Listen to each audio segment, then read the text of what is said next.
this video, I went to Calico Ghost Town on the way to Las Vegas, Nevada. Calico is about 126 miles from Los Angeles and 149 miles from Las Vegas.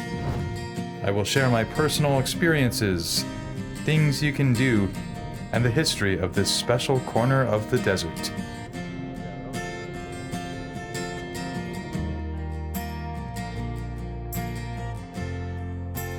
You might be able to sneak into the park on foot.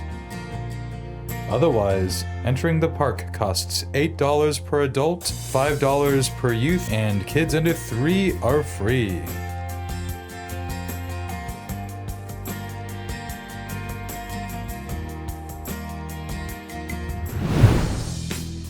And there I am, doing the camera dance. I learned about Calico Ghost Town as a kid when I went camping with my dad as a Cub Scout. It is still a scouting tradition. It was my favorite campground growing up. And I almost forgot how neat it was to gather around the campfire and hear stories and jokes, as well as making s'mores. It was also a memorable challenge hiking through the dark to the bathroom as a kid. Calico has camping for RVs and tents. Calico was established in 1881. It had over 500 mines. The original silver rush ended in the mid-1890s when the price of silver dropped from $1.31 to 63 cents. Nonetheless, borax mining kept the town going until 1907. When everything stopped and the town died. However, in 1917, a cyanide plant was built in Calico which allowed for silver to be mined once again. And then everything truly stopped and was completely abandoned by 1935.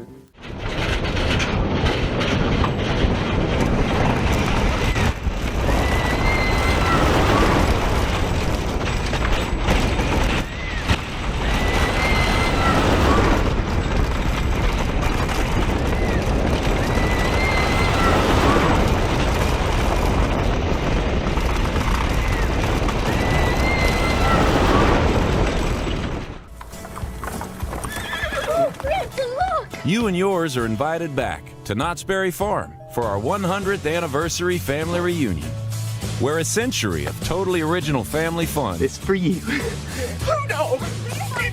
is ready to create new, unforgettable memories and bring your family story into our story. This summer, our 100th anniversary. Let's all celebrate a feeling that only grows in one place, Knott's Berry Farm. Walter Knott of Knott's Berry Farm bought the town site in 1950 and began restorations. He had spent time as a boy in Calico with his uncle. 1/3 of the town is original, the rest was rebuilt. In 1966, Knott donated Calico to San Bernardino County, and now it is operated as a San Bernardino County regional park. It is said that $86 million worth of silver and $45 million worth of borax were mined. But other sources claim $20 million in silver. Perhaps the $20 million represents just one small period, and $86 million is the entire history of Calico, but I'm just speculating. Either way, it's a lot of money, especially adjusted for inflation.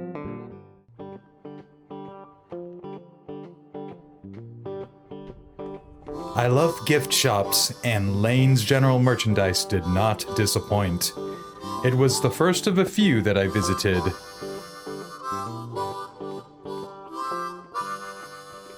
This kitchen scene shows the style of food preparation in Old Calico from the 1880s to the early 1900s. A baking table like this would have been used to make fresh bread daily for the miners. This exhibit says that a Chinese population formed by 1883. They cooked and did laundry for the miners and townspeople. They also operated boarding houses. Imagine that, a Calico Chinatown. And Calico was served by a Pony Express before the post office came. And this is an early bathtub they would have had, and they had to fill it with water by hand. And you know what this reminds me of? Go ahead. Make my day.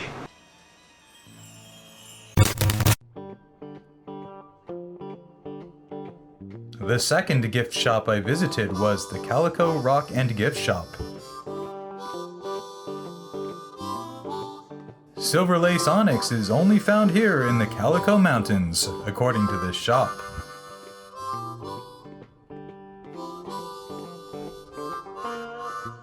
Then I touched base at the Old Miners Cafe.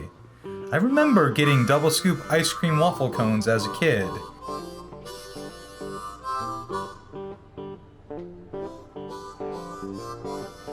This place has an especially nice outdoor dining area with one of the park's best views.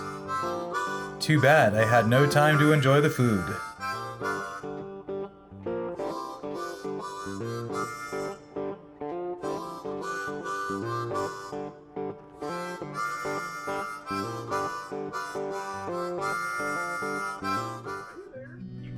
Then I did the short hike up to their scenic lookout.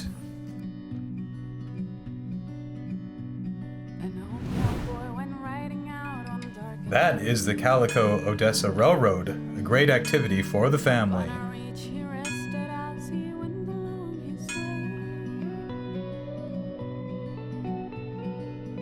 And then there was the schoolhouse, currently off limits. And then I checked out the sweet shop. And I bought a bag of rock candy.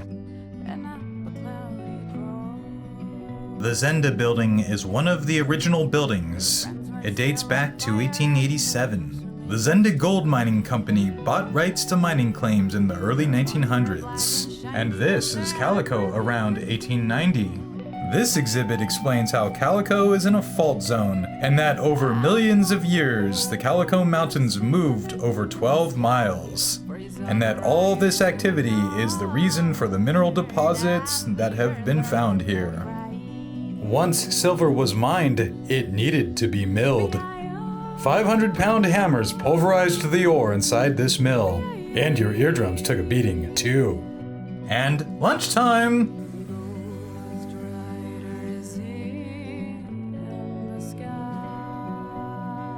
The Lane House and Museum was quite transporting.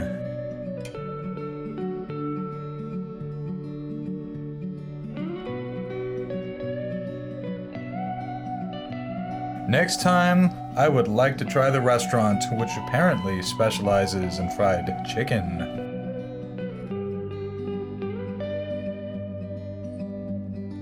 The last shop I visited was the Calico Leatherworks and Indian Trading Post.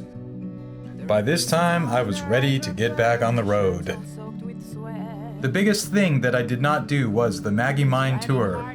It is an original mine, and there is an additional charge. And trust me, there is plenty more to do and see.